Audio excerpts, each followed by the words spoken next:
microscope, tumamot, the movement is not like this. But actually, it's just like an LSC.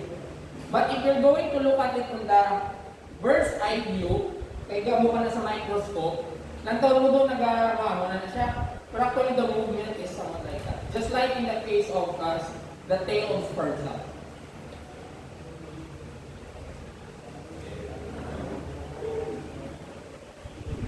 Okay, so you just study the structure. Okay, so this is the plasma membrane. So take note that the plasma membrane, they describe it as a semi-permeable membrane. This is also present in both prokaryotic and eukaryotic organisms. They facilitate the exchange of substances from outside going inside of the cell. Okay, the process of diffusion. Okay, am I getting boring? Guys? Okay, ha? Oh, question, first question. If you have question. Sir, what's the use of plasma membrane again, sir? Okay.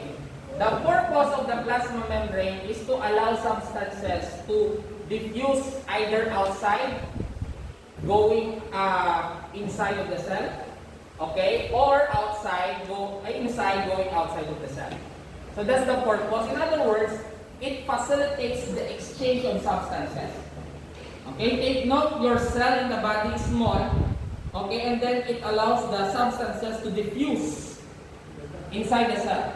Okay, now who is responsible for that? Actually, it's the plasma membrane or the cell membrane.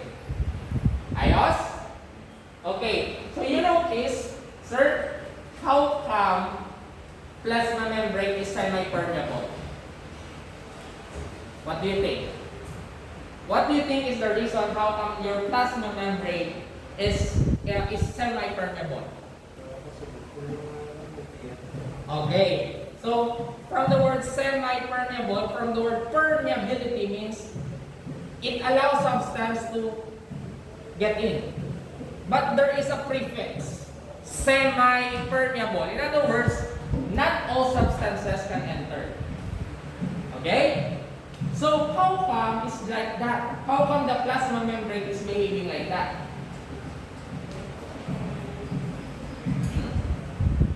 So, cytoplasm, no? By the way, dali lang balik ako na yung plasma membrane. So if this is the cell, the plasma membrane is here, outside. It covers the cell. It could either be prokaryotic or eukaryotic. Now, the structure of the plasma membrane is composed of phospholipid heads. Okay, I'll magnify the phospholipid heads. Yan. That's the phospholipid heads. That's the basic structure here. The head, the characteristic of the head is water-loving. Or we call it as hydrophilic characteristic. Hydrophilic. Well, in fact, when we say philic or philos, it means love.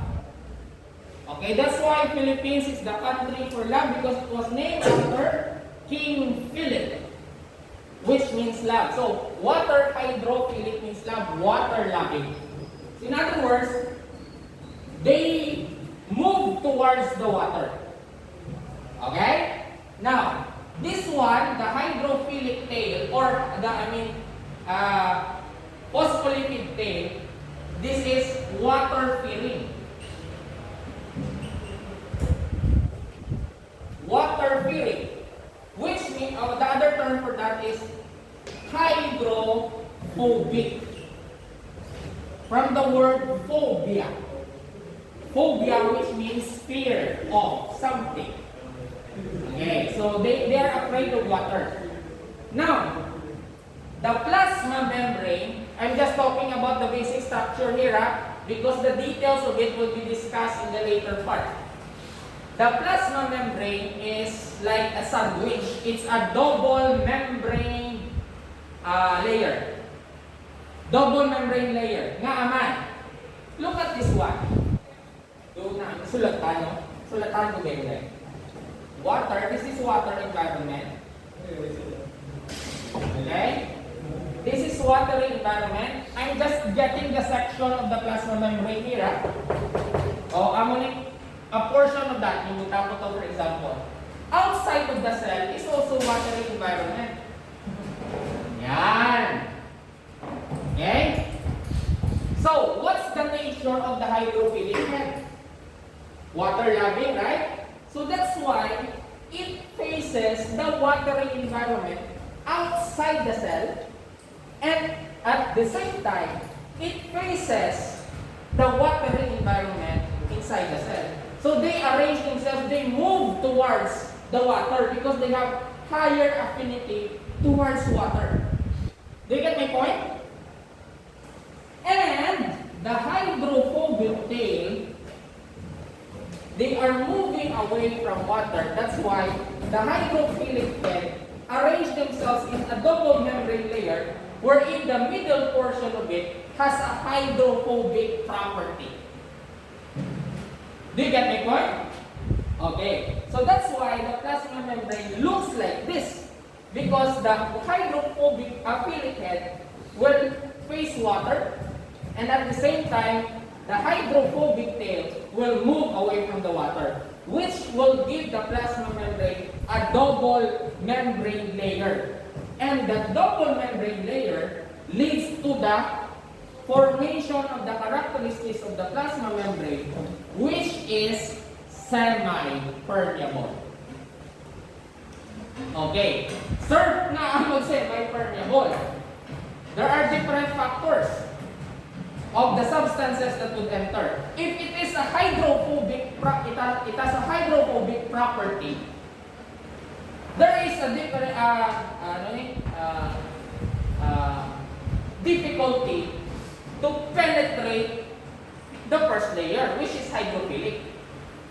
If it is a hydrophilic, there's a difficulty to penetrate the inner layer of the plasma membrane. That's the only one factor. Second, sizes of the molecules. So later on, we will talk about the transport mechanism. Okay? But for the meantime, I'm walang daanan. Question? Proteins na yun, sir. Yeah, proteins. There are two kinds of proteins there. Peripheral protein. This one is peripheral protein, which means they are on the surface. The other one is intrinsic protein, the protein that is embedded. What's the purpose of that? It works like an antenna of peripheral protein. It works like an antenna in the case of peripheral protein because cell also communicates. Yeah, cell-to-cell communication is happening because of this protein. And they play also an important role in the transportation of substances. Okay? You will understand that as we go along. Ang area, this is also for transport. It acts like a tunnel wherein substances could enter directly. That's why yung utod dyan, wala din phospholipids. So which means that substances can freely enter here. So, ang proteins na nag-allow other substances In a way, yes. We call it as they aid in the transportation. So, do the binds sa cell. And once the protein sticks, hindi na makalita siya.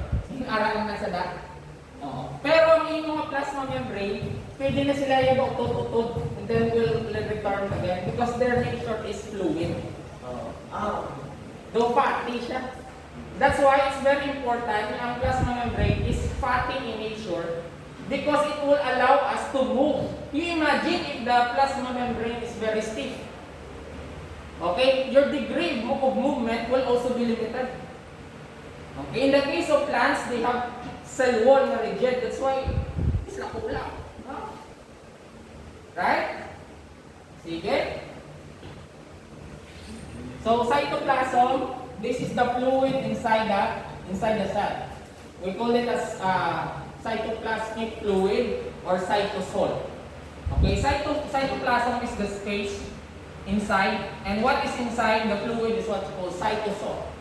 Okay, it's a gel-like material. So, yes, watery environment. Okay, di ba ang diffusion will only take place in a watery environment? So dapat watery siya. And at the same time, water is a universal solvent, and most of chemical activities is needed, water is needed in order for it to take place.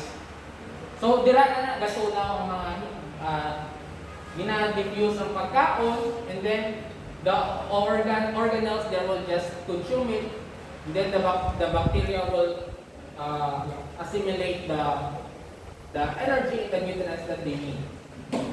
Okay? Patuloy si cell? Okay? Or is just the time? So, okay, food granules is the source of energy-rich materials such as the glycogen. So, what is a glycogen? That's the food reserve for animals. Okay. Okay, so, since you're all sleepy, we'll just discuss prokaryotic cell next meeting. And welcome to my vlog!